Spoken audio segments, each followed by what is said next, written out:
हमारे पास हम आप आज क्वेश्चन करेंगे कुछ। देखिए जरा, आपसे कह रहा है कि कुछ यौगिक हैं, इसमें आपको बताना है, पेड़ छांटना है कि कौन सा यौगिक इसमें जल में अधिक विलेय है या कम विलेय है या आंशिक विलेय है। तो हम कॉलम बना देते हैं बेटा। जल में अविलेय वाला कौन सा है, छांट लेते हैं। आंशिक विलेय कौन सा है और पूर्ण विलेय कौन सा है जल में। आइए क्या करके देखते हैं बेटा। सबसे पहले आपने करा फिनॉल। तो फिनॉल देखिए ध्रुवीय है पर इसकी पोलैरिटी देखिए थोड़ा कम होती है, इसलिए जल में बेटा फिनॉल क्या होगा, आंशिक विलेय होगा। जल योग में फिनॉल क्या होता है, आंशिक विलेय होता है। टालवीन देखिए क्या है, पूर्ण रूप से अध्रुवीय होता है। अध्रुवीय क्या होगा, जल में क्या होगा, अविलेय होगा। तो टालवीन क्या होंगे, जल में अविलेय होंगे।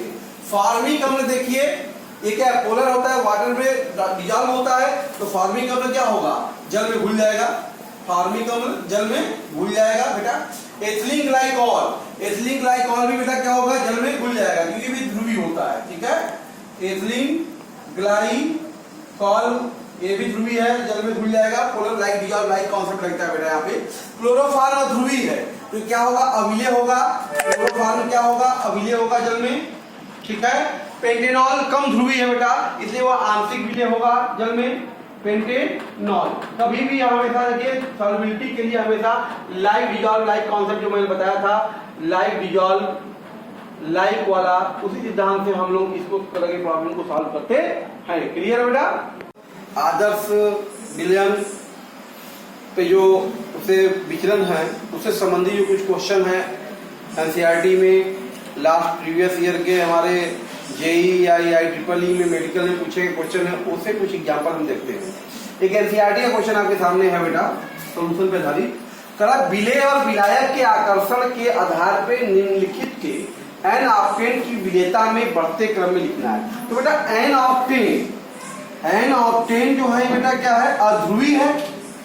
कैसा अणु है बेटा, अध्रुवीय नॉन पोलर है। तो हमेशा विलेयता बेटा लाइक डिजॉल्व लाइक का होता है कॉन्सेप्ट।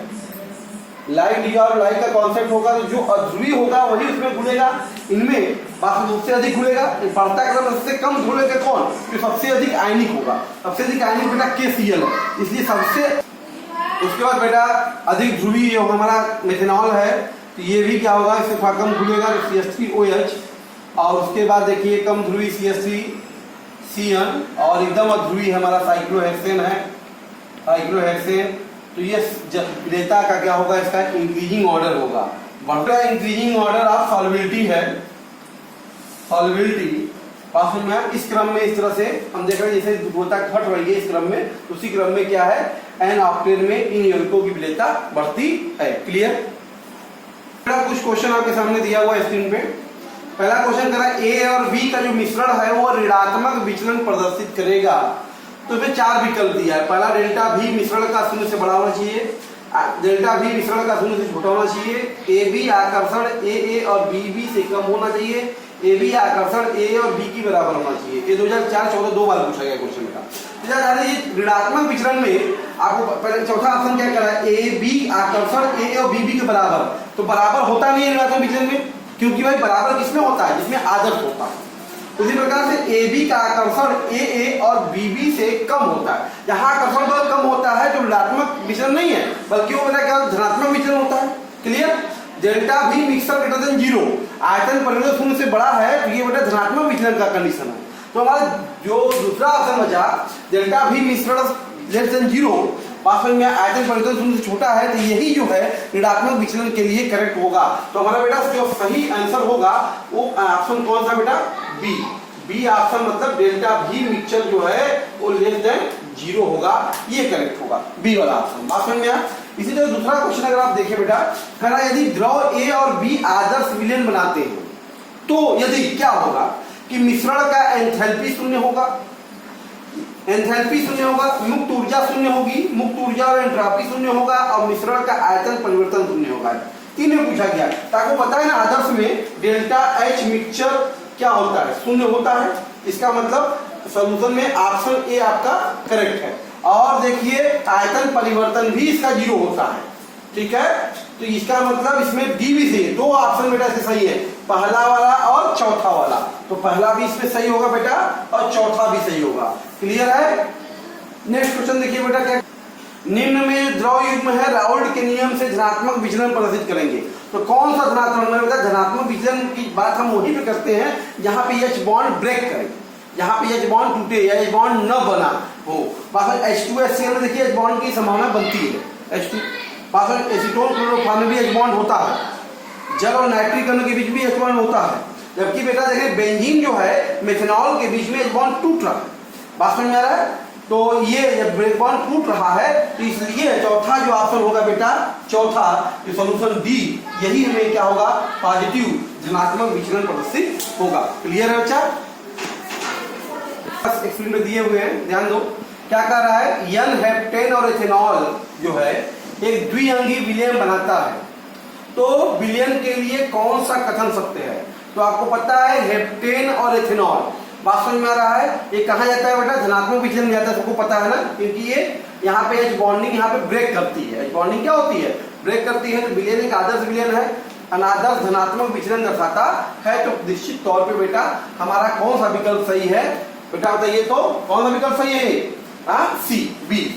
तो इसमें हमारा, क्योंकि यहाँ पे देख रहे हैं H बॉन्ड इसका ब्रेक कर रहा है, H बॉन्ड जो है ब्रेक कर रहा है, टूट रहा है, इसलिए ये धनात्मक विचलन का एग्जांपल है हेप्टेन और एथेनॉल।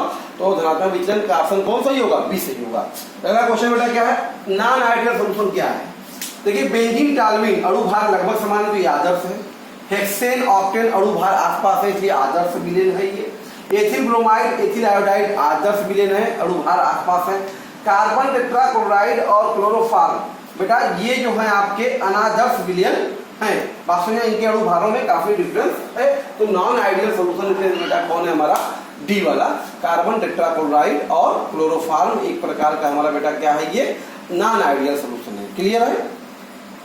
इसके बाद ध्यान दीजिएगा, 30 ml क्लोरोफॉर्म का 50 ml एसीटोन के साथ मिलकर नॉन आइडियल सॉल्यूशन अनादर्श विलयन बनाता है। तो क्लोरोफॉर्म और एसीटोन में कौन सा विचलन होता है बेटा? ऋणात्मक विचलन होता है ना, क्योंकि देखो H बॉन्ड इसमें बनता है। तो ऋणात्मक विचलन में आयतन परिवर्तन हमेशा घटता है। इसका मतलब आयतन परिवर्तन का जो है दोनों से क्या होगा? 80 है ना, तो 80 से क्या होगा? घटेगा।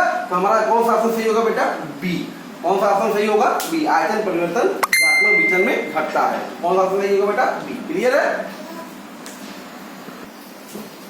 क्वेश्चन देखते हैं, निम्न में कौन सा आदर्श विलयन नहीं बनाता है? आदर्श विलयन नहीं है। देखिए इन दोनों का CCl4 अणु भार पास है, इसलिए आइडियल सॉल्यूशन है। एथिल ब्रोमाइड एथिल आयोडाइड आसपास है, आदर्श विलयन है। ये दोनों भी हेक्सेन हेप्टेन आदर्श विलयन है। यहाँ पे देख रहे हैं आप जल है और एल्कोहल है, जल और एल्कोहल में हाइड्रोजन बॉन्ड बनने की संभावना है, इसलिए हमारा कौन सा ऑप्शन सही होगा बेटा? नॉन आइडियल का बी वाला करेक्ट होगा, क्योंकि आदर्श विलयन नहीं, H बॉन्ड इसमें बन रहा है। क्लियर? नेक्स्ट क्वेश्चन का है, कौन सा गुण आदर्श विलयन को दर्शाता है? बताइए आदर्श विलयन के लिए पहली बात, आदर्श विलयन राउल्ट के नियम का पालन करता है, बिल्कुल सही है, पहला भी सही है। मिश्रण का एंथैल्पी परिवर्तन शून्य होता है, ये भी सही है। आयतन परिवर्तन भी शून्य होता है, ये भी सही है। चौथा ऑप्शन सभी, इसका मतलब आदर्श विलयन के लिए चारों के चारों तीनों के ऑप्शन सही होंगे। चौथा ऑप्शन हमारा ऑल ऑफ दिस करेक्ट होगा। फिर अगला बेटा क्वेश्चन है, कहना जब दो द्रव ए और बी आपस में मिश्रित किए गए तो उनके क्वथनांक दोनों क्वथनांकों से ज्यादा, तो बेटा ज्यादा क्वथनांक कहाँ बढ़ता है? जहां पे अंतराणविक बल बढ़ता है। अंतराणविक बल कहाँ बढ़ता है बेटा? ऋणात्मक विचलन में बढ़ता है। तो ऋणात्मक विचलन कौन सा ऑप्शन सही है? सी। तो हमारा कौन सा सही होगा बेटा? सी वाला सही होगा। क्लियर है बच्चा? अगला क्वेश्चन है, दो अवयव विलय से विलयन बनाया गया है जिसमें शुद्ध विलायक के लिए एनर्जी डेल्टा H1 और विलय के लिए डेल्टा H2 और उनके पृथक्करण में डेल्टा H3 खर्च हुई है एनर्जी। ठीक है? तो आदर्श विलयन में होगा क्या बेटा? कि डेफिनेटली विलयन का जो ऊर्जा होगा वो कुल अवयवों की ऊर्जा के बराबर होना चाहिए, यही कंडीशन होती है। तो इसका मतलब बराबर कहाँ है? डेल्टा H1 पर डेल्टा H2 पर डेल्टा H3, विलयन का ऊर्जा आदर्श के लिए ये बराबर होगा। इसका मतलब ऑप्शन बी हमारा करेक्ट होगा। क्लियर बेटा? अगला क्वेश्चन कर रहा है कि इनमें से कौन सा राउल्ट के नियम का पालन नहीं करता? तो राउल्ट का नियम बेटा कहाँ पे जो वैद्युत अपघट्य होते हैं उन पर लागू नहीं होता। तो नमक जो है NaCl एक वैद्युत अपघट्य है, इस पर क्या होगा, हमारा राउल्ट का नियम लागू नहीं होगा। मतलब पहला ऑप्शन हमारा करेक्ट है, बाकी सब देखिए अनअपघट्य पदार्थ हैं। इस तरीके से हम आपसे बात कर रहे थे आदर्श अनादर्श विलय में जो विचलन है उस पर आधारित जो क्वेश्चन एनसीईआरटी में और कुछ हमारे प्रीवियस ईयर क्वेश्चन उसको हमने सॉल्व किया। और भी क्वेश्चन आप देख सकते हैं, ट्राई कर सकते हैं बेटा, प्रैक्टिस कर सकते हैं, कमेंट में हमसे पूछ भी सकते हैं। वीडियो अच्छा लगा बेटा इसको लाइक भी कीजिए, सब्सक्राइब कीजिए चैनल को हमारे, और शेयर भी कीजिए, ज्यादा से ज्यादा लोग इसको देखें और इससे जुड़ सके। Thank you.